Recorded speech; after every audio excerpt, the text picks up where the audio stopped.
Round one, what a week of footy. We had the Dolphins upsetting the Roosters, we had the Panthers going down against the Broncos, and the Dragons, they started off strong.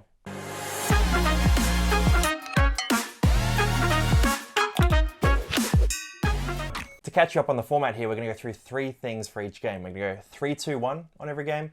We're going to talk about the big story from each game and then go into the key stat for every game. So quick fire, quick content, subscribe because it's going to be every week. Starting off, we have Harry Grant getting the 3 points. What do you think of his game? Harry Grant, just exceptional performance. Scoring in the clutch, broke my heart, but it was good. Next up, 2 points, Jermaine Hopgood, a sensational performance. And that feeds a bit into the stats. We'll jump to the stat, we'll come back to this. Jermaine Hopgood, 172 metres run, 5 offloads, 57 tackles in that game.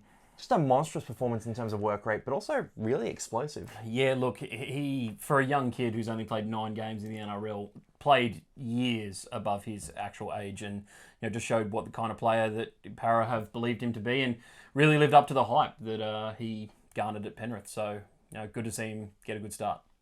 Yeah, sensational. And the third man here to get points. 1 point, Nelson Asofa Solomona. The big man. Yeah, look, it could have been him. It could have been Cam Munster as well. But I just thought Asofa Solomona was terrifying for this pack for Parramatta.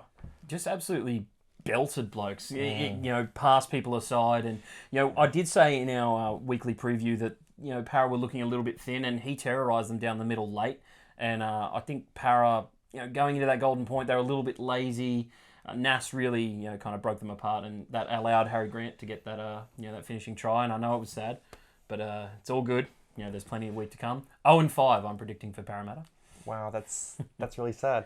Look, let's go to the big story and try to get away from Parramatta here. The big story was Cameron Munster. So the man did a really bad finger injury in that game. He's going to have to go for surgery, but he managed to come back into this one and set up a try to get them back into it. Yeah, look, don't know if I've ever heard of a bloke having a compound fracture / dislocation and then coming back onto the field and playing the next 40 minutes. It was absolutely one of the best shows of toughness I've ever seen from a guy like Cam Munster as well. We're not normally associating him with being particularly tough, but boy did he, show it, and the Storm really needed him if they were going to be any chance in this game. It won them the game. Yeah. Plain and simple. Next game we got here is the Warriors and the Knights. So I'm going to jump right in with our 3-2-1. 3 points, new recruit, Chance Nickel-Klokstad. 2 points, Wade Egan. Exceptional performance from him, even before the injury there. And on 1 point, Lockie Miller. Now, we'll go through these guys. Is there any one of those performances that stood out to you, though? Look, I love seeing Chance Nickel-Klokstad get another go. I just think he deserved it based on the kind of fallout that he had from the Raiders. It's really good to see a nice redemption story in our league, and it happens more often than you think. But Chan's probably not the preferred number one going into the season. We thought maybe Tamari Martin would get that spot with Luke Metcalf going into the halves, and Chans would be in the centres. But he got put into that fullback spot, and he saved a couple of tries, and it really won them the game. That try saver on Ponga was next level. How he didn't score. Going to these other guys here, Wade Egan, Lockie Miller. Look, Egan, try assist, great tackle stats as well. Just a force around the ruck. And Lockie Miller, nearly 200 metres. I think he had 11 tackle busts. And in a beaten team, he showed that he can do everything right, but the Knights just need to fix up their attacking shape. Yeah, I think having him at fullback is really good for the Knights. He threatens with his speed a lot. He's kind of like at the moment I see him playing a lot like James Tedesco. He kind of bounces around, has an awkward kind of running style, but he's always kind of up for the fight, and that's what the Knights are going to need if they're to progress any further. Didn't get the 2 points, but hopefully they get a few more throughout the season with Lockie at the back. Yeah, look, I think they will. Go to the big story here. So the big story for me in this one was the Warriors tackling their way to victory. So we talked about Chance Nickel-Klokstad. He made that try saver on Ponga. Next play, they went to the left edge. It was Kosi and I think it was Pompey on that wing. Yeah, it was, yeah. And they locked down another play that looked like Braden Best, and that dangerous edge for the Knights was going to go through. So the Warriors sort of clutched up in the forwards and then clutched up with defence and got themselves a well-deserved win. I saw some vintage SJ out there as well, and that definitely helped. Don't get my hopes up like that. Don't get my hopes up like that. Mate, I love SJ. There was a bit of stepping, there was a bit of movement, and he was, looking a bit threatening with the ball, and the Knights didn't shut him down when they needed to, and he ended up having a pretty good game for a guy who was pretty heavily doubted going into this season.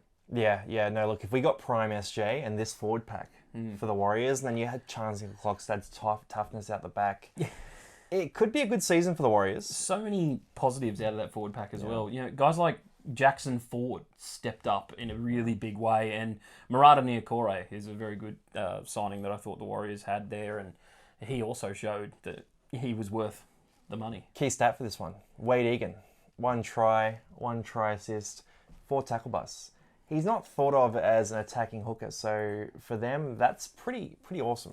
Yeah, I suppose you don't think of him as one of the elite hookers in the game, but I think every year he's been at the Warriors now, since he kind of got shafted from Penrith. Like, they decided to sign Api Coruscant, that was on them, and Wade kind of got pushed out of the team a little bit. But I think he was good even before that, and I think the Warriors have put some effort into making him the number 9 there, and every year he's just gotten better, and I hope he continues it because the Warriors are going to need him down the stretch. Speaking of continuing, we're going to go to the next game here. So the Panthers and the Broncos, what an upset.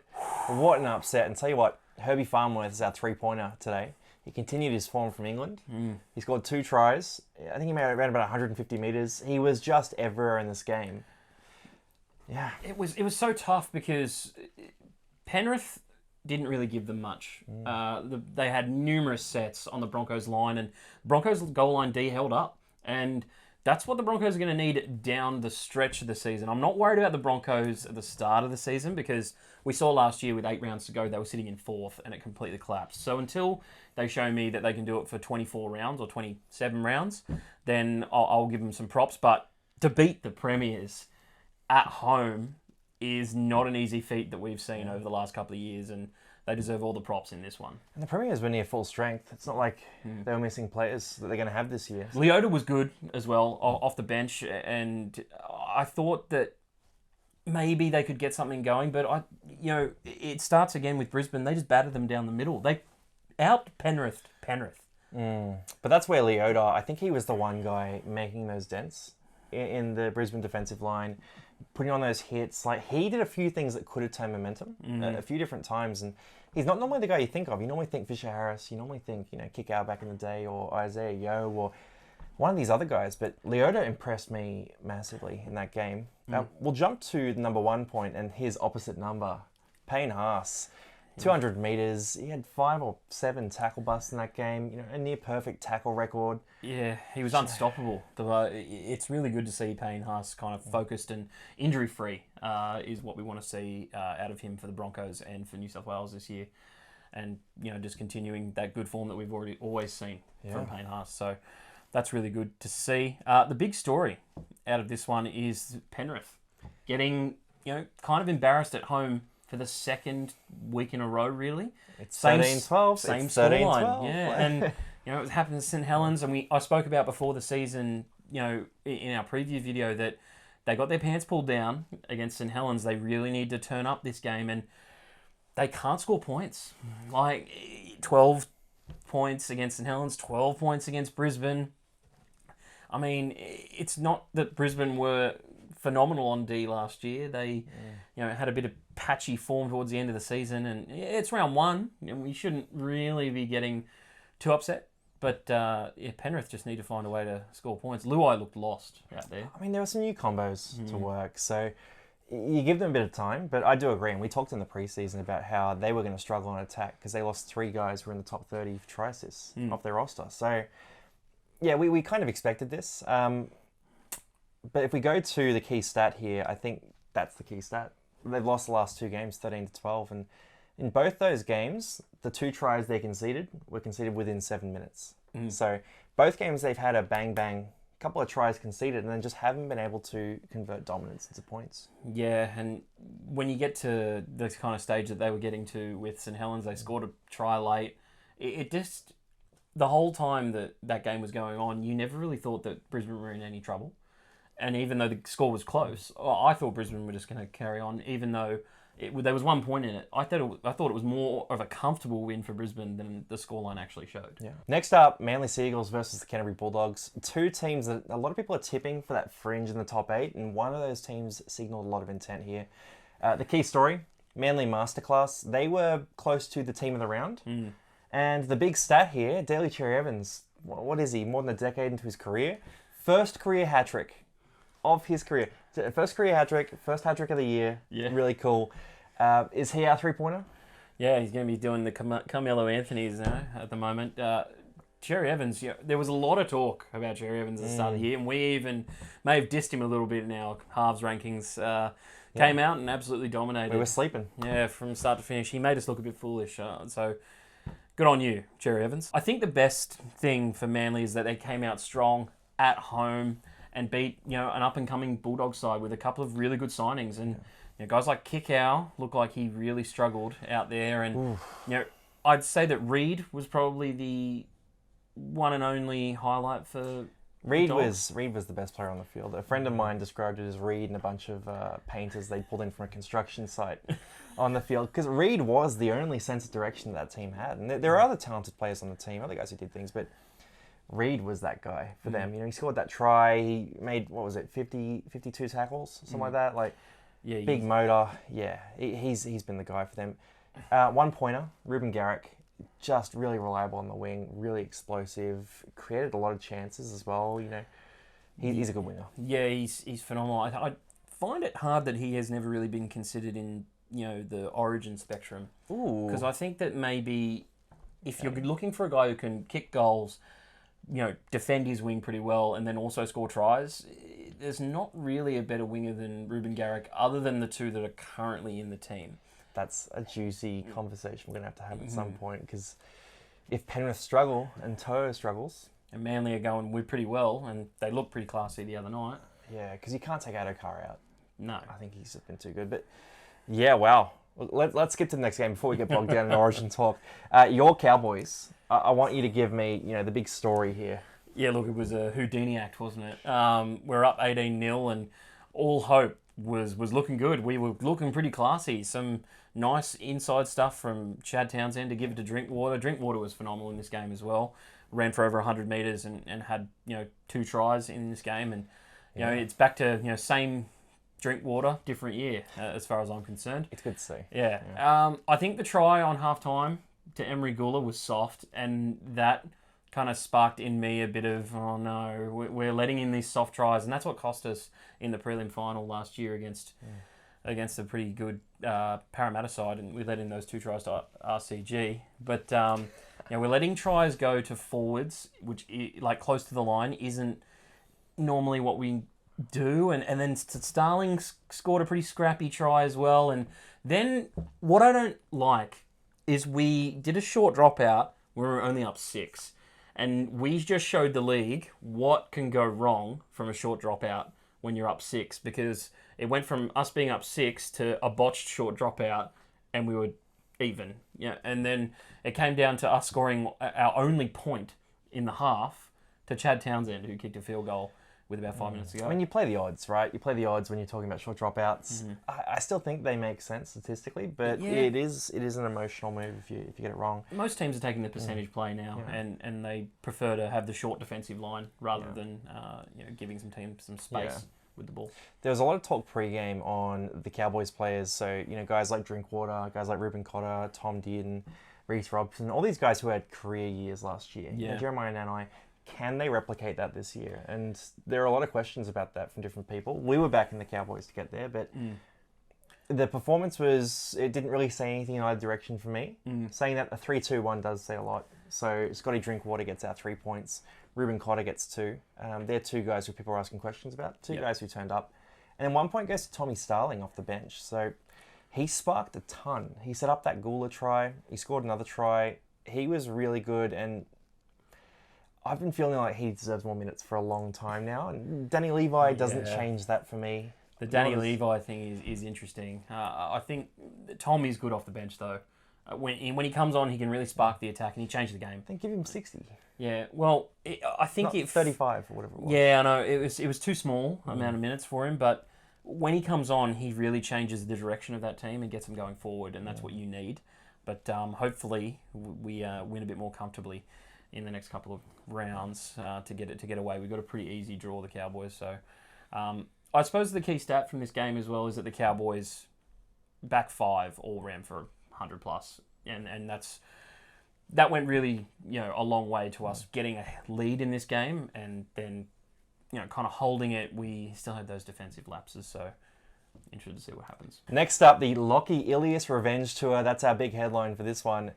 He was disrespected last year. He was benched last year. He was talked about as a bit of a scapegoat for South last year, and he turned up big time. Yeah, looking pretty strong, Lachlan Ilias. I suppose after taking over the team at Greece as well, it's probably helped him in the off-season. He's taken charge of the team, and now he's taken charge of the Rabbitohs as well, demanding the ball. And I think the key thing from this game is that Cody Walker and that left edge for the Rabbitohs didn't put on any points in this game, and they scored 27 of them. So it all went down the right side, and Campbell Graham scored a few, and Kaloa Matangi as well as Lachlan Ilias, as we were saying. If they can wake that up though and have both those edge working, South is scary, especially on a Sunday afternoon. Your minor premier look is looking pretty strong at the moment, isn't it? I'll tell you, if Ilias can be that guy, because that was like that try saver on Mulatalo, his attacking play. He just looks so certain of himself this year, and look, it takes time to be a halfback replacing Adam Reynolds. Like it's not an easy thing to do. Let's go into the 3-2-1. So 3 points, obviously, Lockie Ilias. Who do you feel for 2? 2, I had to go with a guy like Braden Trindle. I think he turned up and played his absolute arse off in the place of Nico Hines. It was always going to be tough for the Sharks without Nico. He provides so much attacking spark, and Trindle did really well. He kicked a 40-20. He made sure of his plays quite well, and also tried to set up for his teammates, and that's all you really needed out of him, because to me, Matt Moylan wasn't going to step up into that role. He's not that kind of guy. So Trindle had to really take that on board and really earn the 2 points for me. You're absolutely right. That is their weakness as a team, I think, Cronulla too, because Blake Brayley's a good player, but he's not that guy. Will Kennedy's a good player, but he's not that guy. Matt Moylan's a good player, he's not that guy. Like, they really rely on Hines there. The other thing with Trindle is he scored that soccer goal. Yeah. Where he sort of caught the ball in his foot and towed it through a couple of times. And it's just persistence pays off. It's nice stuff. Yeah. And at one point, Cam Murray had a monster of a game. They were down to 15 players pretty early in that game. And he just clutched up 80 minutes. He was a monster on defense. He was a monster on attack. Like, I just can't say enough about Cam Murray in general. We're not surprised by this, but he's going to get a lot of those 1-2 pointer games. When he really pops off, he'll be 3 points. Yeah, but he could be top of the list. You lose guys like Arrow and Totola, two pretty good players. Totola in the first minute. Yeah, I know. And then Arrow in the 23rd minute. That's a good 60 minutes of the game where they're down to 15 blokes. And Cam Murray is the captain and probably best player on that Rabbitohs team. I'd give him best player. Really stepped up. Next up, the Dolphins and the Roosters. Tell me how you feel about this one. Well, I heavily tipped the Roosters, I think, like everyone else. But the Dolphins at $6.50 get the win, and our producer Jacob is going to take that one to the bank because he put a tenner on it. And I wish I'd done it too. Just throw a lazy 10 on the Dolphins. But I gave them no faith, and shame on me for doing that. Yeah, it looked like the kind of day where sunny afternoon, the Chooks were going to fire, but they had the most pea-hearted middle performance I've ever seen. Those tries through the middle, they were just letting Jeremy Marshall-King, who played well by the way, but Jeremy Marshall-King just walk through the middle of them. And the Chooks, I've been critical of them previously for not turning up with intensity, and even you look at that game against South last year that they lost in the finals, and there were injuries there, but it feels to me like the Chooks often go down in those games and don't have it's weird to say with the roster they have, but they don't have the toughness to match up when another team really turns up. Well, it's also really hard to win any type of game if you don't have the ball. And they just dropped so much ball. Like, I think, what was the end stat? It was 22 sets that they completed out of... So they had 22 sets completed. Dolphins had 37. Dolphins had 56% of possession. The Dolphins just dominated end-to-end in that game. Yeah, and, with 35,000 people turning up at Suncorp Stadium as well, it's kind of a bit of a nightmare fixture for the Roosters, because if you beat the Dolphins, then, it's what everyone expected. And, you're not turning up to 35,000 people yelling against you. The Dolphins, it's their brand new team. They're going to be up for it. Yep. They're going to get, their motor going. And they started a little slow, the Dolphins. Roosters did score first, but since they, took over the lead, they just dominated the game. Yeah, I'll tell you what, if they can pull something together this year, it is a glowing recommendation of Wayne Bennett as a coach, even at this point of his career, which is Crazy. Yeah. Look, let's go 3-2-1 here. So all Dolphins in this one. We kind of love the Dolphins. Check out our video on the Dolphins preseason. Like we were backing them to be competing for a final spot in that sort of conversation. But look, we've got Jeremy Marshall-King, 3 points, just incisive through the middle. Felice Kafusi, 2 points, put on some monster shots, and Sam Walker's going to be having nightmares about him. Yeah, he was headhunting out there. Yeah. Really inspiring his team too, and I love to see that from a good back rower. There was a lot of talk too that Sam Walker might be in Origin, and look, if Felice keeps playing like that, he will be on the opposite side. Yeah. So, Sam Walker might not want to be there. But, and look, 1 point, we got Hammer, so the Hammer. Great performance. Look, I said this about the Hammer in preseason, and like I said, I wanted him to do well, but not too well. And he's come out playing with so much confidence. Like today, he was diffusing bombs. He nearly ran for 200 metres, and was just throwing his body into everything. I think he made 6 tackle breaks as well. He's absolute lightning across the field as well, and backed up Jerry Marshall-King to score the first try for the Dolphins in NRL history. And what a moment as well for him and the Dolphins. A bunch of ragtag players that I feel like were left off the squad for a lot of their teams, and now they get the opportunity to play in a first grade side. And guys like, I can't speak highly of guys enough who played well today. They were so good across the board. It was so hard to choose a 3-2-1, but credit to the Dolphins, and hopefully they get a few more wins. Yeah, there was a bunch of guys to give points to, and look, I'd love for them to make the finals. Like it would just be such a story. So if they can keep that sort of intensity, and they got some winnable games coming up. So we'll see what happens. Look, last game here, well, kind of second last game, Tigers and Titans here. So the big story for this one is that the Titans started very hot, and we saw Dave Fifita running lines for the first time in his career, which was very exciting.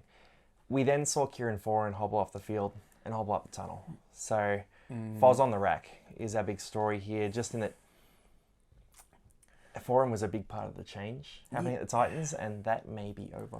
It's weird because it's almost like maybe he's cursed if he's not playing at Manly. We've seen it with clubs like Para. We've seen it with the Warriors. We've seen it with the Dogs as well. He was a bit made of glass when he's not wearing that Manly jersey, and now it's kind of a similar story. Yeah, and there were a lot of injuries in that game too. Like Talau was hobbling around, Brenton Aiden was hobbling around. Maybe it was just a day. Yeah, look, it's tough because you want the Tigers to do well because they've signed so many players, but I did think that they would get off to a bit of a slow start, and it's kind of proof in the pudding. Yeah, they look good early. But let's go to the Tigers because I'm backing them to be in that 8 conversation. They had 56% of possession today, and had a 9-3 penalty count in their favour in a game they lost 22-10. They had bulk tackles in attacking position and just couldn't convert anything other than Adam Dewey scoring a try, Adam Dewey setting up Laurie, both after Foran went off, when Jaden Campbell was defending the front line. They really struggled on attack. I think with a guy who's got so much class as Dewey, he took a while to get going, as you said, but once the Titans kind of fell out of shape, he was able to expose that. I don't know. What I like to see is that both teams were throwing it around a little bit more, and it's better than the performances that they put in last year. Whereas the Tigers, they came out, they started throwing offloads. I think that's the brand of footy that Tim Sheens wants them to play, a bit more free, a bit expansive kind of footy. But they need to get the combinations working before that you start doing that sort of stuff, and then work your way into it. So I think the Tigers are a bit of a slow burn this season. I'll jump into the 3-2-1 here. So 3 points, AJ Brimson, great performance, constantly threatening with the ball in hand, grabbed the try, just really good all round. 2 points, Adam Dewey, he grabbed that try we mentioned, try assist as well. He was threatening in a team that really wasn't threatening, and if he had someone else backing him up, maybe if Brooks had a bit of a game, or Coruscant, who came off the bench, maybe if he turned up a bit more, then we might have seen some more there. Coruscant off the bench. John Bateman comes in soon, so maybe that helps them in attack. Like, he has created for Canberra. Yeah, definitely. But and then the 1 point, Dave Fifita. So Fifita had nearly 200 metres, and he made that clean line break to set up a try. He was looking like the Fifita that we have been hoping for a long time in a contract year. Yeah, I know. Potentially playing for a contract, and I've heard rumours that he could be going to the Dolphins, but that's neither here nor there at this point in time. I'd love that. Started the game really strong, and then as the Tigers wrestled back a bit of momentum, kind of went bit into his shell a little bit more. But we've seen glimpses. Let's hope we see a lot more of it. Speaking of glimpses, the final team that we're going to cover here, the undefeated St George Illawarra Dragons, have not conceded a point all year. They successfully nailed down that bye win. I know. It's really weird considering that they didn't score any points either. You know, I've never seen a team go out there and be so strong and not score any points or concede any, and they got 2 points for it. They locked it down. So St George fans, you'll be pretty happy with that one. Anyway, look, that's our recap for the week. Look, like, subscribe, make sure you follow the channel because across TikTok, YouTube, Instagram, we're constantly updating everything around the footy, and let us know in the comments if you want to see any other videos as well.